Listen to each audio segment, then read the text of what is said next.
even when Jesus said, when Jesus was ministering on this earth, जब प्रभु यीशु मसीह इस संसार में सेवकाई कर रहे थे तो उन्होंने कहा, he said something about a life of a person. उन्होंने एक व्यक्ति के जीवन के विषय में बताया.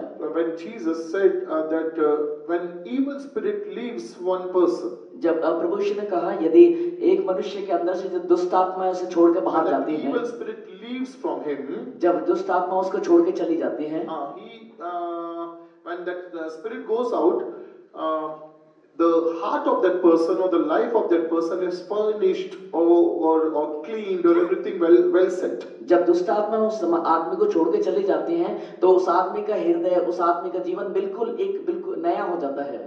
Now because that place was occupied by the some evil spirit, क्योंकि वो किसी बुरी दुष्ट आत्मा की वजह से वो उसके अंदर ग्रसित था, and when that place is made vacant, और जो जगह अब खाली हो गई है, if you are not giving that vacant place to God or the Holy Spirit or Jesus in your life, यदि आप उस खाली जगह को प्रभु यीशु मसीह या पवित्र आत्मा या परमेश्वर को नहीं देते हैं, then Jesus says after some days this evil spirit will come back and see that place. तो प्रभु यीशु मसीह कहते हैं कि वो जगह जो खाली है उसको दुष्ट आत्मा दोबारा वापस आएगी और देखेगी कि खाली है.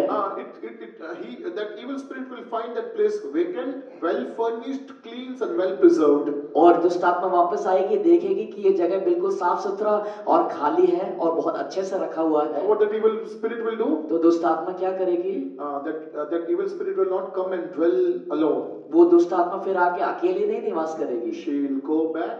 वो दुष्ट आत्मा वापस जाएगी. Bring 7 times more evil spirits than that evil spirit. अपने से 7 गुना ज्यादा जो दुष्ट आत्मा है उनको अपने साथ लाएगी. And all together they will come and dwell in that person's life. और सब आके उस एक मनुष्य के अंदर निवास करेंगे. That's how we grow in sin. और ऐसे ऐसे हम पाप में बढ़ते हैं. That's how we abound in sin. और ऐसे हम पाप में और भी अधिक बढ़ते जाते हैं. The things we did not committed last year, we might do this year. हमने जो पाप पिछले साल नहीं किया था, हो सकता है वो पाप इस साल हम करें. The things we did not enjoy last year, God forbid we might enjoy this year. जो बातों को हमने पिछले साल मजा नहीं लिया था, हो सकता है परमेश्वर ना चाहे इस साल में हम वो सब काम करें. Because every moment, every day, new sins they are being invented in this world. क्योंकि हर एक क्षण में, हर एक वक्त एक नया पाप बनाया जा रहा है. So how we are falling into that? हम उन पापों में कैसे गिरते हैं? Because we are repenting,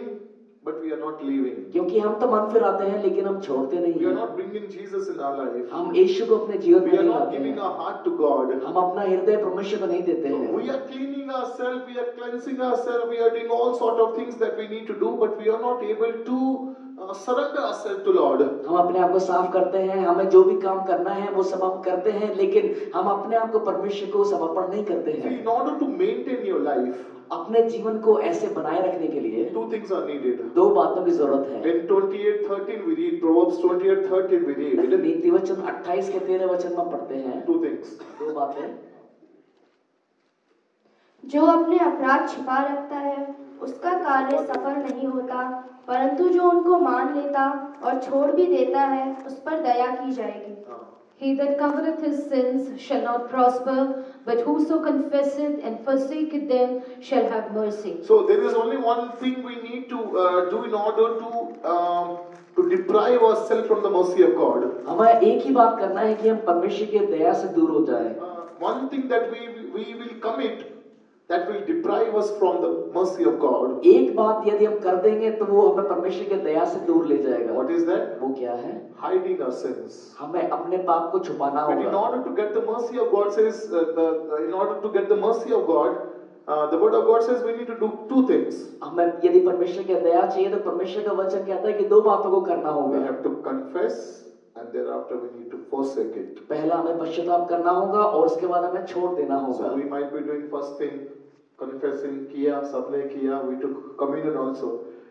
But are we able to forsake that? हमने पहली बात सबने किया, हमने मान लिया है, लेकिन क्या हम दूसरी बात जो छोड़ देना है वो कर पा रहे हैं? Just for the Holy Communion, we confessed and we partake in that Holy Communion.